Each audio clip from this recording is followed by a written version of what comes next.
Okay, action.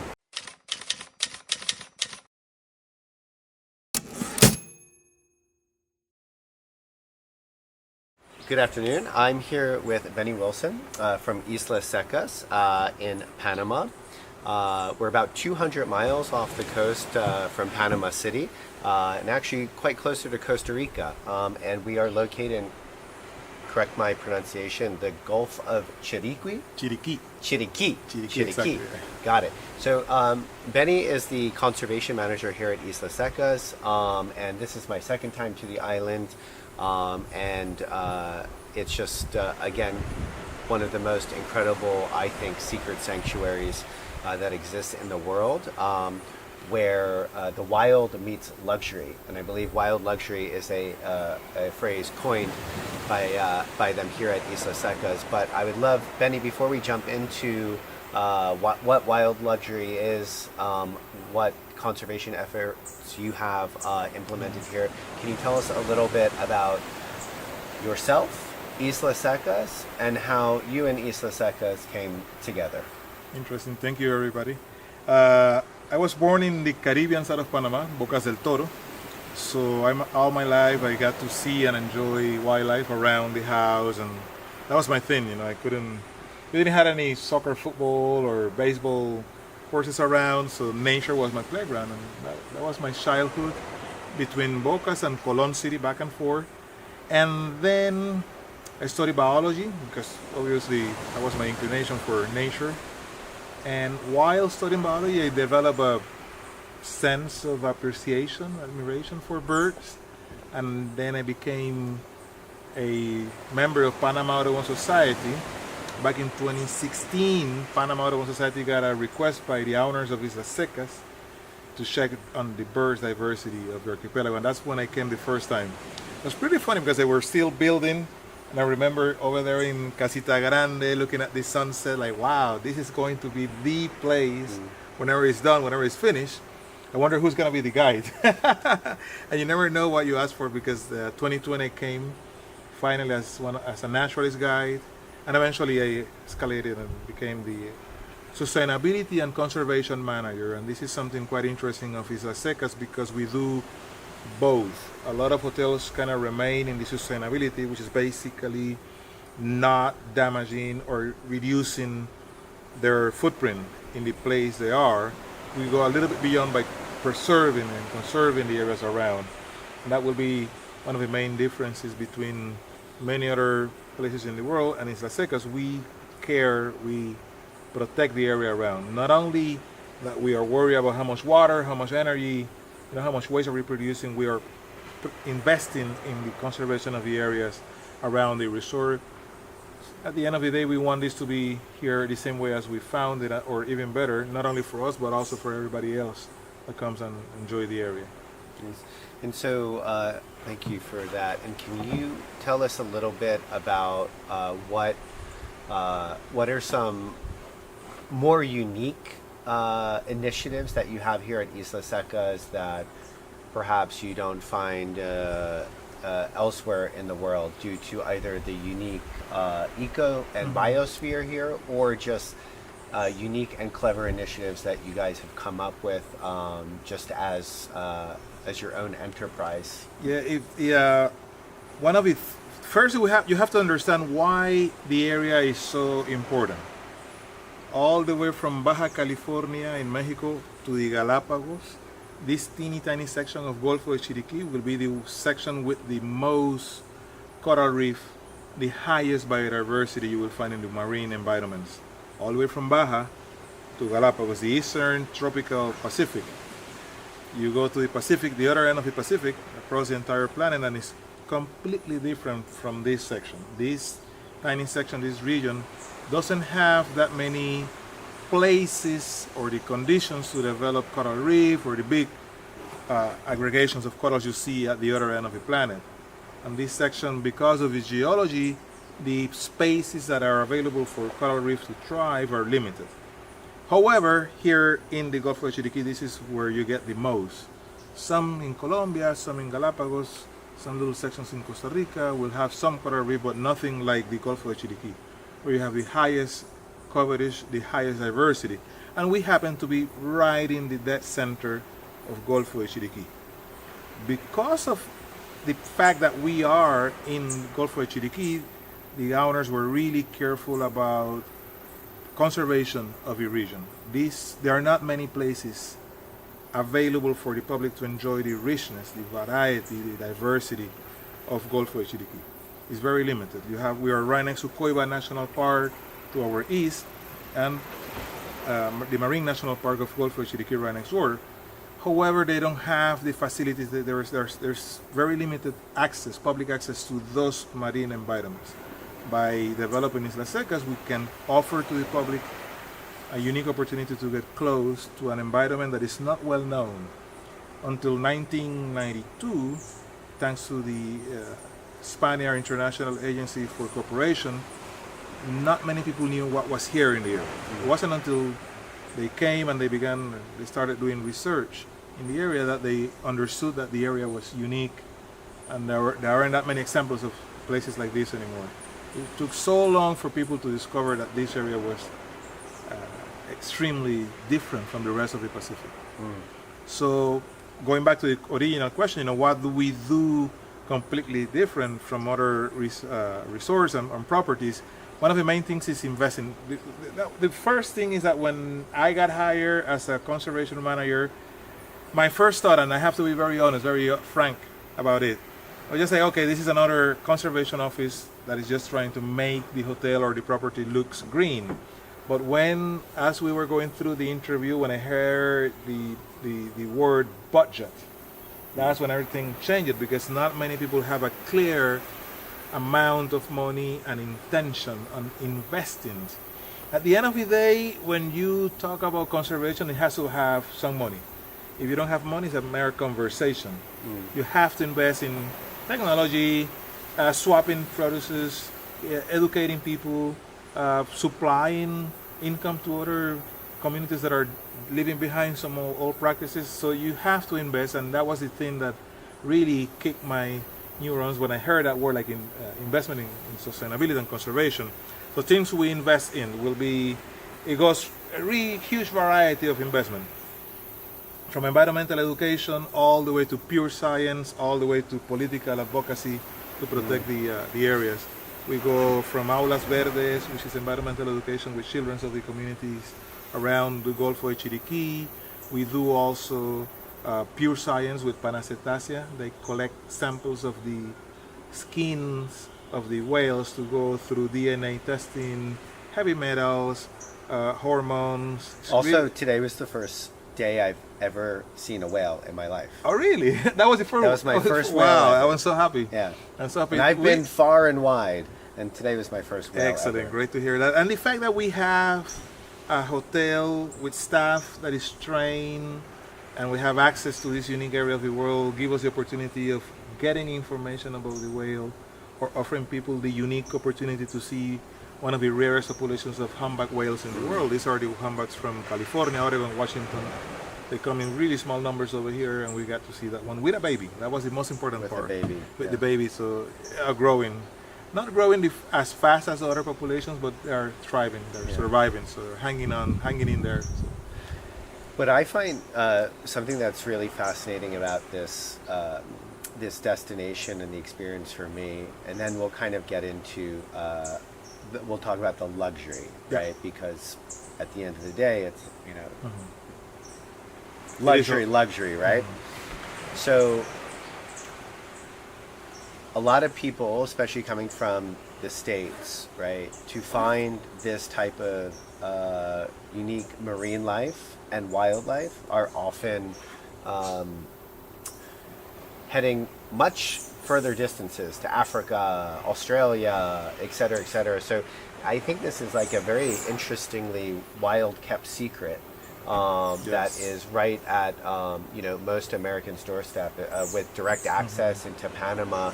And I think it's a surprise to people still these days when you say, I have this amazing spot in Panama to show you. And then they're like, in Panama. Panama. They're What am thinking I on the gonna do? canal. They're thinking on the Yeah, they're canal. thinking of The the first thing they canal. come up to their mind. Eh? And what I think is like it take a place like a destination like Costa Rica, like their marketing has been incredible over the last And 20 conservation years. works too. And yeah. conservation work Yeah. by way, so Yeah. conservation by way, marketing by way of conservation, and I think again like this is one of the most unique places I've been in my career in my life.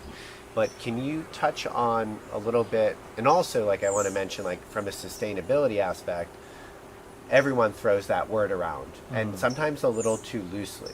Yeah. Right. And I do know and can attest, like, you know, personally, like even talking about how the Casa Cavada that we're staying in, all the material that, you know, was made from and how long it took to make and how they source from, you know, protected area, the timber is coming from timbers. Sustainable Yeah, sources. exactly. So everything's coming from a very protected or authorized, location, which takes time to build. And I believe that project started in 2000 12 they began planning, 14 construction, Yeah. 16, 17 they were finishing. The wild luxury, if you just look around, and we went today on the nature cruise, we saw one other boat in the far distance. And yet you have the Panama Canal just 200 miles away with or moving 6% of the global trade. There's money around. And yet you have this teeny tiny secluded spot in the middle of nowhere. You look, there's no more people, not even airplanes, no cell phone signal, nothing.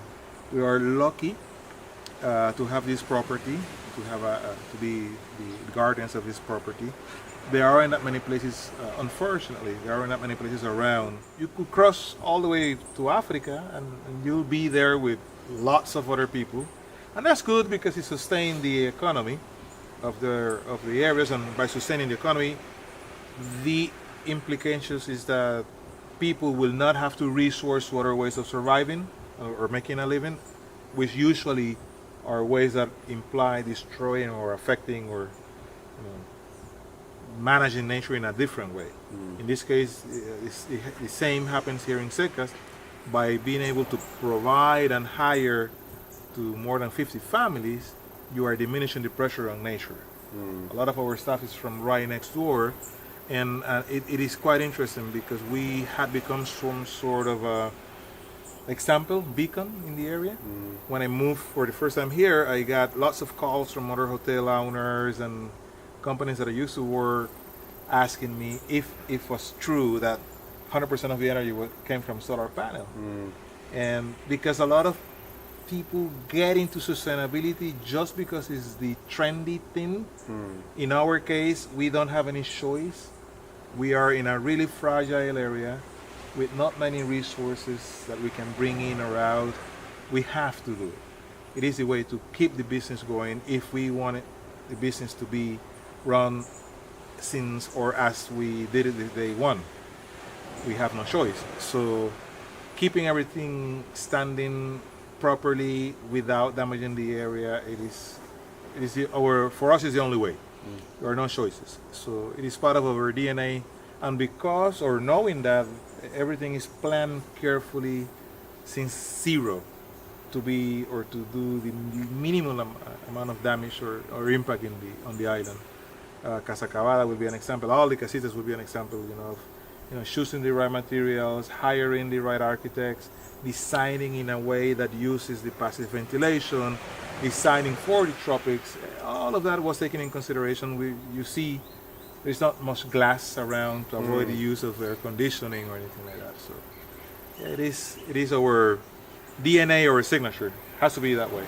Yeah, and so I think like when we talk about luxury, and I, love this buzzword because it really means something different to everyone. And Yeah. I think this is like a prime polarizing example of what luxury is or can be. It could be, yeah. And to me, luxury for you as a conservation manager is ensuring that the sustainability and that the respect for the environment and even still the cleaning up of your surroundings and that everyone's following the protocols, like to you, that's luxury.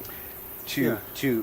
to others, right? To like the chef, it's making sure he or she can produce the meals in a way that is specific to their craft and their creativity, while also still respecting the sustainable environmental protocols that you have in place. And then to guess, the luxury is, what is my sheep thread count? And do the doors open and close? Do I feel like I live in is this a luxurious environment? And so luxury, in a sense, means something totally different to everyone, whether you work here, you play here, you visit here, you live here.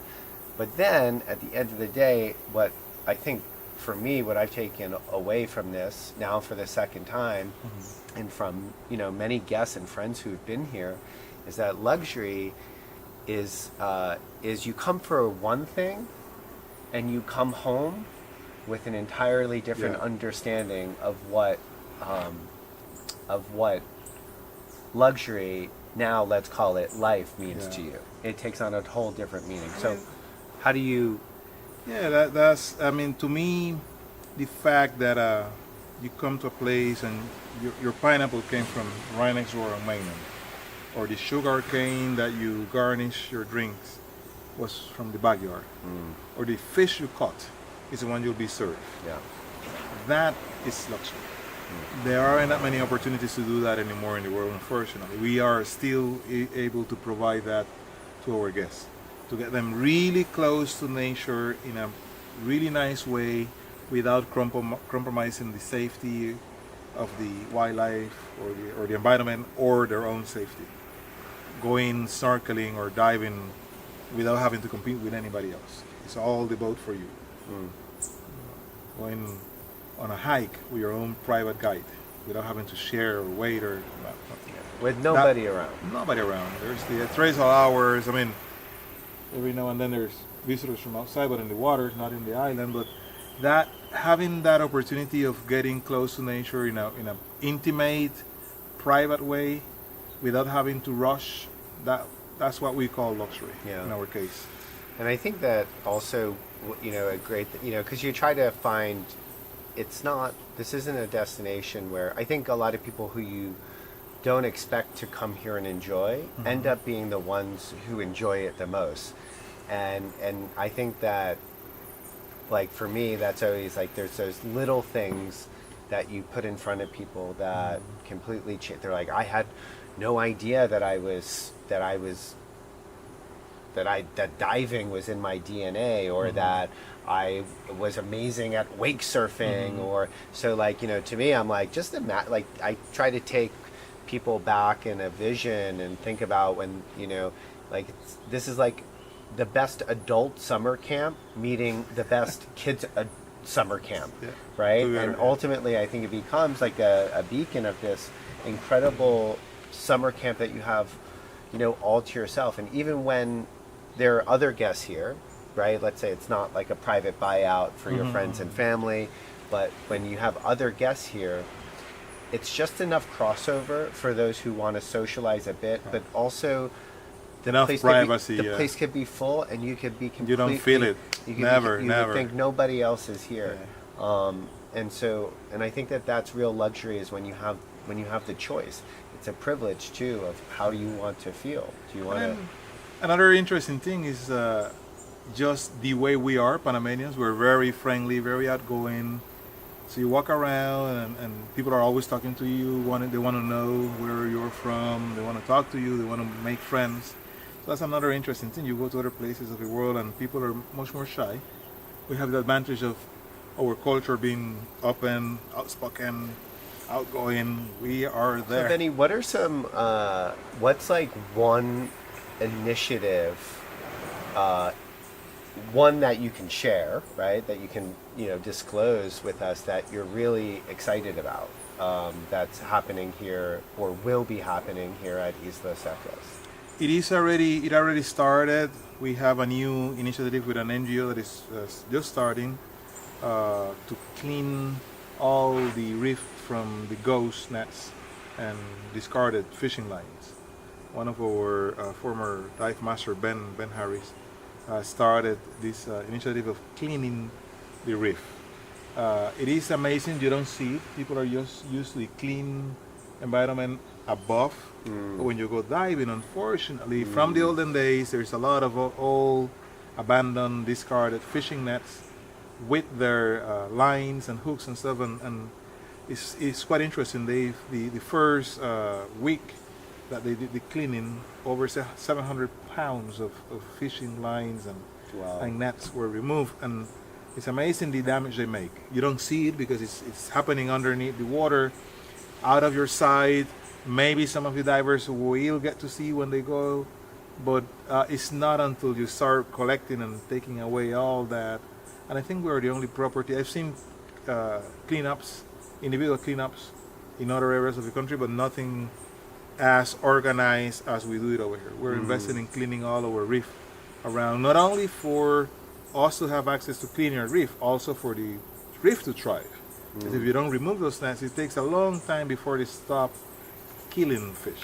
Is there a timeline to like when the area that you've like set out to clean will be Good complete, question. and then expanding the operation? Good into question. other areas? We did only like 2%, I think 2-3%, and it was a lot of. It was far beyond the amount of debris that we remove out of the ocean, and we were expecting that we have to stop for a while because of the high season. There's such an limited amount of being so far, limits the amount of capacity we have when it's high season. But during the low season, we'll continue, and this time we'll spend more time. But it will take a couple of years, not only of cleaning, but also to avoid new nets to be dropped in the earth.